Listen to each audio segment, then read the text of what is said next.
Everybody, welcome back to the video. Today we're going to be going over the top 5 starter units in the entire game. Let's get into it. Alright, in 5th place, we have Fortified Endo O2.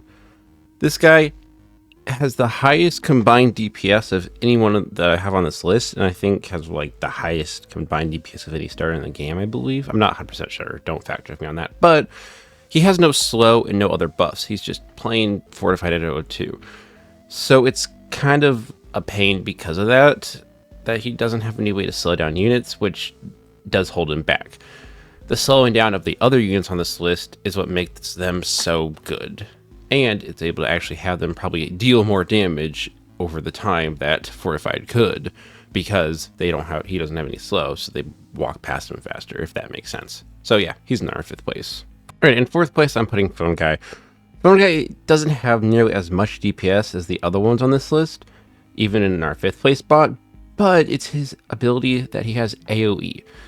And that he has really good range on top of that as well. So the AoE combination plus that amazing range just makes it so he's able to hit everything and do a decent amount of damage. Plus he has 30% slow. Overall, I think he's a really good starter if you're able to get your hands on him. So that's why I'm putting him in the 4th place. Okay, in 3rd spot, I am putting Nightguard Dafton. I just want to point out that the Nightguard Dafton I have right here is enchanted. I wasn't going to spend my souls for just this video. Wasn't worth it, so he can't reach all the way there because he's enchanted. But he does a pretty good amount of DPS, but what really helps him is his 40% slow, which is really good. He has the highest slow of any starter, I believe.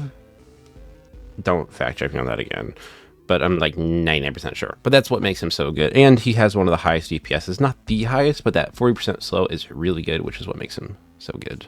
So in either 2nd or 1st place, honestly, I have no idea how to place this because it's really confusing.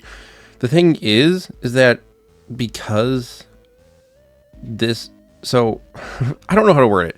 Tarnished Fredbear and Dark Frostbear stats are very similar. One's better in one way and one's better in the other way, but they end up equaling each other out. So honestly, I see you could put either in 1st place. But then, you know, when you do this list, you'd think that if you had them all shiny, 5th, 4th, 3rd, 2nd, 1st would be the same order, but it may not be like that because the damage increases on the shiny, but the slow of a unit doesn't. And I'll go into that more in just a second.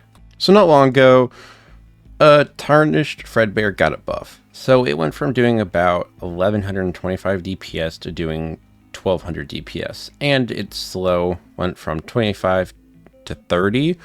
And it also got rid of its like ability to anti-regen, but that doesn't matter right now. And if we compare the stats of Dark Frostbear, Dark Frostbear does 1100 DPS and has a slow of 35%.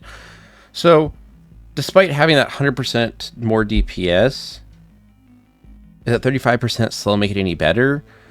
I would say that if you're going to get the normal, I would say that Dark Frostbear is a little bit better for the normal than Tarnished Fredbears. But then when you get into the shiny, the slow of the enemy doesn't increase. Yet the shiny does. So I don't know. So if I did my math correctly, shiny Tarnished Fredbear does 1500 DPS when it's just shiny, nothing different, no enchant. And Dark Frostbear does 1375, so 1375. So that's a lot bigger of a difference. That's now 125 DPS difference compared to the current 100 different DPS. But there's still that 5% slow. So honestly, I think if you're going to have a shiny, I think the shiny Tarnished Fredbear might be a little better. I don't have no other way to explain it other than like, if you're going for normal, I would think that 2nd place would be Tarnished Fredbear and 1st place would be Dark Frostbear, just by a little bit, not by much.